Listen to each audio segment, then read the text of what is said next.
Gold has tumbled below $1,300 an ounce to its lowest level in more than 2 years after Fed Chairman Bernanke said stimulus may be reduced later this year as the economy recovers. Joining me is Olivier Garret of Hard Assets Alliance and KC Research. Olivier, is this just simply about the chairman's statement? Could it also be chart related? Could it be some people just unwinding positions?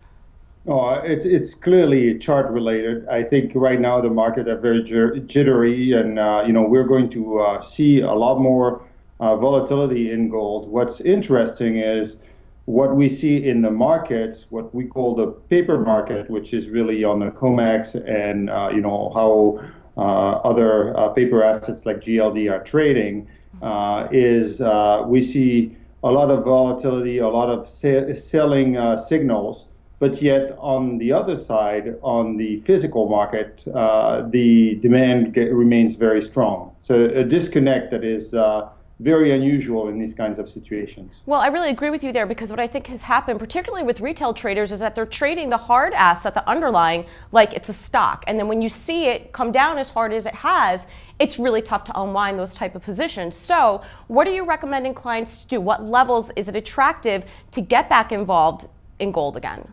Well, I mean, again, because the paper asset is subject to a lot of traders which have positions and have leverage and are subject to margin calls, and we do know that using technical analysis to look at levels, and for example, right now, if gold continues to stop to draw down over the next few days, it's likely to go down as low as 1,200.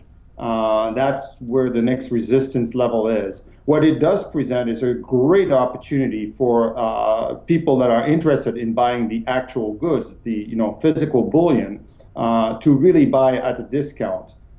We are very confident that the long-term bull market for precious metal is still on. The fundamental reasons for buying precious metal, which is really extensive QE, not just by the Fed, but by all the central banks around the world, is really supporting a long-term case for very high gold prices, above 2,000. So what the paper market is providing us is a huge opportunity to buy an asset that is undervalued.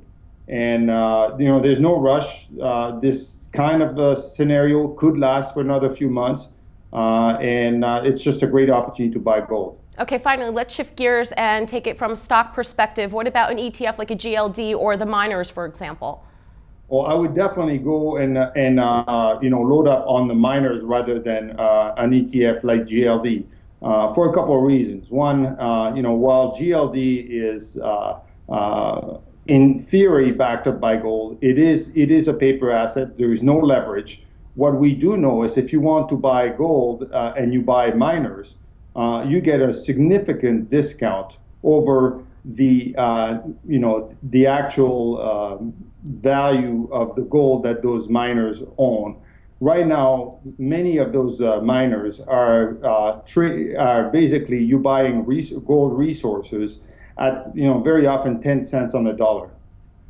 So right. There's a huge speculative value.